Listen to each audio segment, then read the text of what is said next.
Olá, amigos. Estamos aqui para mais uma aula de astronomia e hoje nós vamos ver um tema muito importante que são as leis de Kepler, né? As leis de Kepler, elas mostram como, né, nos relacionamos com o nosso ambiente mais próximo, que é o sistema solar, né? Então, essas ideias não apareceram de uma hora para outra, elas foram desenvolvidas ao longo de muitos e muitos séculos, né? Na antiguidade, por exemplo, todos faziam ideias do universo completamente diferentes, até alguns achavam que a Terra era plana, como alguns hoje em dia estão achando. Por quê? Porque isso foi fruto de misticismo, lendas do passado, para coisas que na época até se justificava na época. Por quê? Porque não se tinha um conhecimento científico adequado, nem instrumentos adequados para provar uma ideia ou outra, né? Então, os antigos faziam ideias totalmente diversas dos fenômenos astronômicos, mas eles começaram a juntar essas ideias e formular ideias mais concretas, como a ideia do geocentrismo, né, que foi baseada nas ideias de Ptolomeu, que considerava a Terra como o centro do universo, e ao redor tudo girava, inclusive as estrelas, mas ele tinha algumas coisas para explicar fenômenos que não tinham explicação na época. Por exemplo, os planetas, né? Você tem o céu estrelado, todo ele se movimenta de forma mais ou menos uniforme, mas algumas estrelas tinham movimentos bem lentos, né? Mas que iam e voltavam, faziam esses laços no céu, né? E essas estrelas diferentes, né? Pareciam estrelas que erravam pelo céu, foram chamadas de planetas. A palavra planeta significa uma estrela errante. Eram astros que a teoria não explicava. Então, o Ptolomeu teve a ideia de colocar epiciclos, né, para fazer com que esses planetas tivessem um movimento próprio, mas tudo ao redor da Terra. Essas ideias ficaram valendo por muito tempo, embora tinham pessoas que eram contrárias a ela, mas nem quem era contrário, nem quem não era contrário, não tinha evidências experimentais, né? 1000 e tantos anos depois, né, em 1470, quando nasceu Nicolau Copérnico, o ambiente era completamente diferente, né? O ambiente do Renascimento, e as pessoas queriam buscar ideias novas. Então Copérnico lançou a ideia do heliocentrismo, né? Hélio quer dizer Sol, com o Sol no centro, os astros girando ao redor e as estrelas fixas no céu, né? Essas ideias de Copérnico serviam para explicar, né, filosoficamente, como os planetas poderiam ser. Mas só que ainda não era uma ciência. Porque uma ciência, você sabe que ela precisa de ideias, precisa de uma matemática para que mostre que aquilo tem uma relação lógica e de uma experimentação para mostrar que aquilo é constante e tem as suas formas repetidas, né? Então isso apareceu anos depois, quando Tycho Brahe, né, começou a fazer medidas. Só que ele mesmo, Tycho Brahe, também teve ideias, mas só que ele não conseguia explicar, nem matematicamente, como é que funcionava isso. Então ele criou um sistema misto, um modelo misto. O modelo dele é de que a Terra está no centro e que os planetas giram em torno do Sol, e o Sol com os outros planetas giram tudo em torno da Terra. Quer dizer, não é nem um sistema, né, geocêntrico, nem heliocêntrico, provavelmente, é um modelo misto, né? E isso explicava algumas coisas. Ele chegou a isso ao longo de anos e anos de observação. Mas foi só depois de algum tempo que um dos seus assistentes, Johannes Kepler, né, conseguiu juntar essas ideias e matematizar ou cientificizar, né, se a gente puder dizer assim. Ele conseguiu montar um método científico, né, que acompanhasse aquelas descobertas da observação. O Kepler, né, lançou um modelo baseado em 3 leis. Essas leis ele procurou ver o que mantinha-se constante naquele movimento dos astros, daqueles planetas, né, que eram estrelas errantes. As outras estrelas todas certinhas, tinham um movimento praticamente constante, mas os planetas tinham movimentos bem diversos. Então ele começou a comparar e queria um sistema que funcionasse tanto para a Lua em torno da Terra, quanto para os planetas em torno do Sol, né? E isso veio através desses modelos. O Kepler também teve, na época, uma comprovação assim, indireta, né, que foi a de Galileu, né?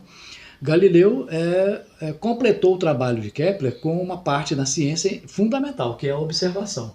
Galileu tinha um telescópio, né, e conseguiu observar com esse telescópio, apontando para Júpiter, por exemplo, ele conseguiu observar lá que Júpiter tinha algumas luas, né, alguns outros astros em volta dele, e seguia uma norma. A mesma norma que seguisse lá, seguiria também para o resto do sistema solar. Essa é a ideia de Galileu.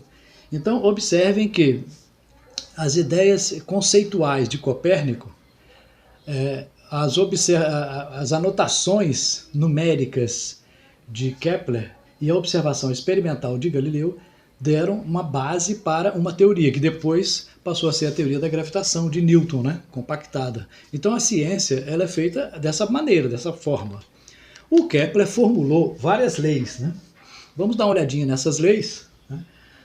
E o grande êxito dele foi exatamente matematizar isso, né? A primeira lei de Kepler diz que as órbitas descritas pelos planetas ao redor do Sol são elipses com o Sol em um dos focos. Então, uma elipse é como se fosse uma esfera achatada, né? Um dos focos é o Sol. Então, tem hora que o planeta está mais perto, tem hora que o planeta está mais longe. Isso levou Kepler a fazer uma relação entre o que havia no céu e o que havia na Terra. Por quê? Na Terra já existia uma matemática para a elipse. Você já conhecia essa matemática. Existia uma matemática que eu poderia relacionar as distâncias em função de valores que eu poderia reproduzir no laboratório, por exemplo. Você chega no laboratório, desenha uma elipse, e qual é a relação na elipse? Então, ele estudou uma elipse. Aqui eu tenho uma elipse representada, exagerada, né, que ela é bem achatada. A Terra está nesse ponto aqui, e a Terra depois está nesse ponto aqui, a Terra girando. Se é uma elipse, né, se ele observando verificou que é uma elipse, ela tem que seguir determinadas variações matemáticas, né? Quais variações matemáticas são essas? Olha, nós temos dois focos numa elipse. A distância até um foco eu vou chamar de A, até outro foco B. Se eu somar essa distância com essa, em qualquer elipse que você fizer na sua mesa de desenho, e depois de um tempo, se a Terra estiver aqui, se eu somar a distância da Terra até esse foco e até o outro foco, vai dar a mesma distância anterior. Ou seja, A mais B igual a C mais D. Nessa elipse, se vale para a matemática aqui na Terra, deve valer para os planetas. Então, o importante de Kepler é que ele relacionou matematicamente, né, as observações feitas por ele, embora não tivesse um instrumento adequado. Ele não tinha um telescópio muito preciso. Ele tinha arcos, né? Kepler não usou o telescópio. Ele pegava arcos e media ângulos e marcava o tempo, o período em que aquilo acontecia. Então, é um grande feito ele ter conseguido, né? Essa elipse, né, se você analisar matematicamente, uma elipse, ela tem vários. Tem foco 1, foco 2, tem distância C, distância A. Se eu dividir a distância C pela distância A, eu vou achar o que nós chamamos de excentricidade. Então, se você observar a elipse formada pelos planetas, você vai verificar que tem excentricidades diferentes, né? Praticamente é quase zero a excentricidade da maioria dos planetas, porque a órbita é praticamente um círculo, né? Então, num círculo, a excentricidade é praticamente zero, né? A não ser Mercúrio e o planeta anão, Plutão, que é praticamente 0,2. Porque está muito longe, provavelmente foi jogado lá, e Mercúrio, que está mais próximo do Sol, né, ele provavelmente tem essa excentricidade graças à atração solar, né, que altera a sua órbita enormemente, né. O Kepler também formulou a segunda lei, né, a segunda lei de Kepler, pela observação de anos e anos, né, dizem que Kepler não teria formulado essas leis se não fossem dados antigos. Então ele pegou os dados também do Tycho Brahe e juntou dele. Uma vida inteira de observação na época dele, com o instrumento que ele tinha, não seria suficiente para formular as leis. Então ele pegou informações antigas, coletou, juntou com a deles para ver uma constância. E essa constância que ele viu na segunda lei foi que o raio que une os planetas ao Sol varre áreas iguais em tempos iguais. Então, se você observar aqui nessa figura, o planeta girando ao redor do Sol, né, ele varre uma determinada área. Se você medir o mesmo tempo, tanto quando ele está próximo quanto está longe, né, a área vai ser a mesma. Isso leva a uma consequência matemática, né? Então esse é o grande feito de Kepler. A observação dele leva a uma análise matemática, né? Essa análise matemática seria como você observar a elipse, né? O planeta está girando em torno dessa elipse, o Sol está aqui, e ele tem uma velocidade que varre áreas. Essa velocidade nós chamamos de velocidade areolar, né? A velocidade areolar é o quanto de área ele varre num determinado tempo. Então o que ele diz? Que isso é constante. Então ele varre uma área aqui e outra área aqui. Ah, mas e daí? Para que serve isso? Se o planeta varre áreas iguais em tempos iguais, né?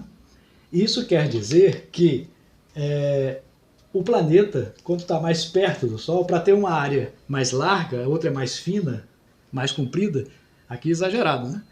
Essa área ele tem que ser mais rápido. Então o planeta tem que ser mais rápido aqui do que aqui. Essa ideia é que levou a ideia de que no periélio, que é o ponto em que o planeta está mais perto do Sol, e no afélio, que é o ponto onde ele está mais afastado, as velocidades são diferentes. Então ele é mais rápido aqui e mais lento aqui. Essa diferença de velocidade é tão grande que no caso da Terra, por exemplo, nós temos aqui, ó, quando está perto do Sol, né, a velocidade é de 108 mil km por hora. Quando está longe do Sol é de 105 mil. Né? Aí uma diferença de 3 mil km por hora, no caso da Terra, que não tem uma órbita tão achatada como isso aqui. Se fosse um cometa que fizesse essa órbita, as variações seriam bem grandes, né, de velocidades. É por isso que nós chamamos isso de velocidade escalar, né? É a distância pelo tempo. Ela é variável. Então a velocidade aqui é diferente daqui. Observe que só verificando a área ser igual, a gente já leva a uma consequência matemática diferente. E provavelmente isso ajudou Isaac Newton no futuro a verificar que como variava a velocidade e também a direção da velocidade, isso estava relacionado a algum tipo de força, né, que ele conceituou como força da gravidade. Mas na época de Kepler, ninguém tinha conhecimento de força propriamente dito. Tinha um conhecimento puramente filosófico, digamos, né? Não tinha matematizado como Newton fez mais à frente. Então essa lei deu um grande embasamento à teoria. E a terceira lei de Kepler, né, que é uma lei mais matemática, propriamente dita, né? Um pouco mais matemática que as outras, né? Diz que o quadrado dos períodos de revolução de dois planetas quaisquer estão entre si como os cubos de suas distâncias médias ao Sol. É um pouco mais complexa, né? Mas, de uma maneira simplificada, se a gente observar um sistema como esse daqui, nós temos o Sol e dois planetas girando ao redor do Sol. Cada um gasta um tempo para girar, médio, né? Diferente de um para o outro. E cada um está a uma distância. Qual é a relação entre o tempo que ele gasta para girar e a distância? Ele diz que a relação é essa. O quadrado do tempo que ele gasta para girar, do período médio, o quadrado dividido pela distância ao cubo, isso permanece constante para todos os planetas. Então, se você medir o período que ele leva para dar uma volta em torno do Sol, você pode calcular a distância. Ou se você medir a distância, pode calcular o período. Essa relação, né, é uma relação matemática, né, por isso que a importância de Kepler, que levou a um estudo matemático, né, do sistema solar, levou a mostrar que qualquer outro astro que esteja no nosso sistema, né, existe essa relação válida. Essa relação qual é?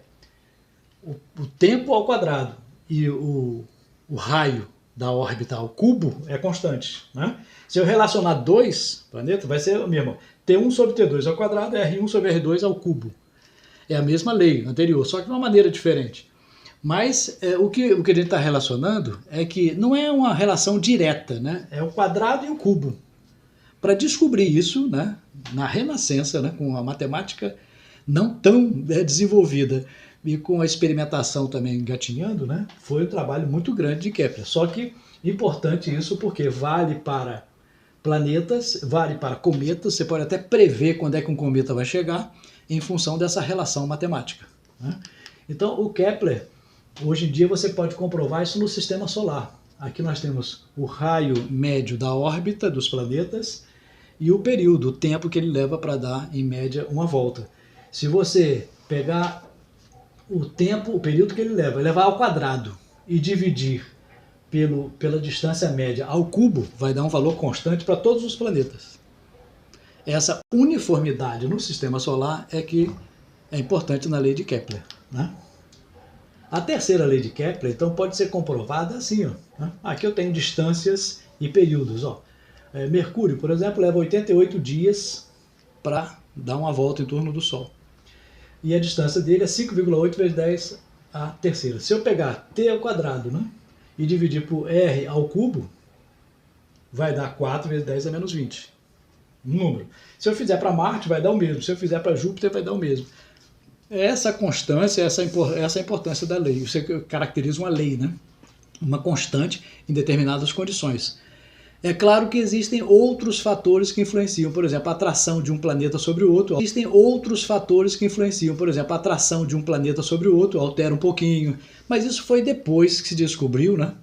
E esses valores interferem, né? Interferem, mas não tão grande, não são fatores primordiais. O Kepler descobriu essa relação primordial, né? Vamos fazer aqui um exercíciozinho rápido, né? Uma aplicação da lei de Kepler. Qual a distância de Júpiter ao Sol? A pergunta. Sabendo que o seu período médio é de 12 anos. Né? Então, se o tempo que Júpiter leva 12 anos, que você pode medir aqui na Terra, né? Descontando o movimento da Terra, descontando o movimento da estrela e tal, é possível determinar isso. Se leva 12 anos para girar, qual a distância dele ao Sol? Podemos usar a lei de Kepler, né? T1 sobre T2 ao quadrado é igual a R1 sobre R2 ao cubo. Né? Vale para qualquer planeta. O que nós sabemos? O que temos em mão? Bom, nós sabemos que, no caso da Terra, o tempo que a Terra leva é 1 ano para girar em torno do Sol. É o nosso padrão. Né? Júpiter leva 12 anos. Sabemos também que a distância da Terra ao Sol, o R da Terra, vale 1 unidade astronômica, 1 UA. A unidade astronômica é a distância média da Terra ao Sol e vale 149 milhões e 600 mil, mais ou menos 150 milhões de quilômetros. Né? E de Júpiter, quanto é que vale? Vamos chamar de X. É o que nós queremos saber. Quantas vezes mais do que a Terra ele está afastado? Nós podemos usar a terceira lei de Kepler, que diz o quê? Que T1 sobre T2 ao quadrado é igual a R1 sobre R2 ao cubo, comparando dois planetas. E qualquer outro planeta vai servir, né? Se você colocar os valores, ó, T ao quadrado da Terra sobre T ao quadrado de Júpiter é R3 da Terra sobre R3 de Júpiter. Substituindo os valores aí, fica 1 da Terra, 1 ao quadrado, que é 1 ano, né? 12 anos ao quadrado. 1 ao cubo, aqui, corrigindo aqui, R elevado à terceira de Júpiter. Fazendo esse cálculo, aplicando aquela equação lá, teremos que para Júpiter é 5,2 unidades astronômicas. Ou seja, Júpiter está 5 vezes, e um quebradinho, 5,2 vezes em relação à Terra. E fazendo a medição, realmente dá isso. Hoje em dia, as medidas com radar aprimoram isso, né? Lembrando também que os satélites são uma grande aplicação das leis de Kepler, né? Também vale para um satélite. Se você tiver um satélite em torno da Terra girando, vale a mesma lei de Kepler. T1 sobre T2 ao quadrado é R1 sobre R2 ao cubo. Então a Terra gira e o satélite também gira. Existe até a possibilidade de você pegar um satélite e fazer com que ele gire com a mesma velocidade da Terra. É possível? É. Eles são chamados de geoestacionários. É um satélite colocado a uma certa distância, de maneira que da Terra a gente sempre vai observar ele na mesma posição. São geoestacionários, né? Ele tem um período de rotação igual ao da Terra, de 24 horas. E a distância para isso acontecer é de 36 mil quilômetros. Então o satélite fica bem afastado. Lembrando que alguns satélites, como o telescópio espacial Hubble, estão a 300 km, 200 km, né, de distância da Terra. Ele está a 36 mil quilômetros, uma distância muito longa para poder compensar esse movimento. Então as leis de Kepler são usadas também para satélites e são usadas também para exoplanetas. Os exoplanetas são planetas que estão em outro sistema solar, né? Os cientistas descobriram que, observando uma estrela, quando um satélite um planeta passa na frente dessa estrela, como um sistema solar lá, né, diminui o brilho. Então, essa constância desse giro, desse satélite, vale da mesma forma que as leis de Kepler aqui na Terra. Então, nós podemos observar que as leis de Kepler são um conhecimento científico extremamente importante, tanto para a astronáutica quanto para a compreensão de outros sistemas, e que mesmo a um período muito difícil, né, o Kepler conseguiu formular e organizar essas ideias, ok? Então, terminamos por aqui. Obrigado pela participação.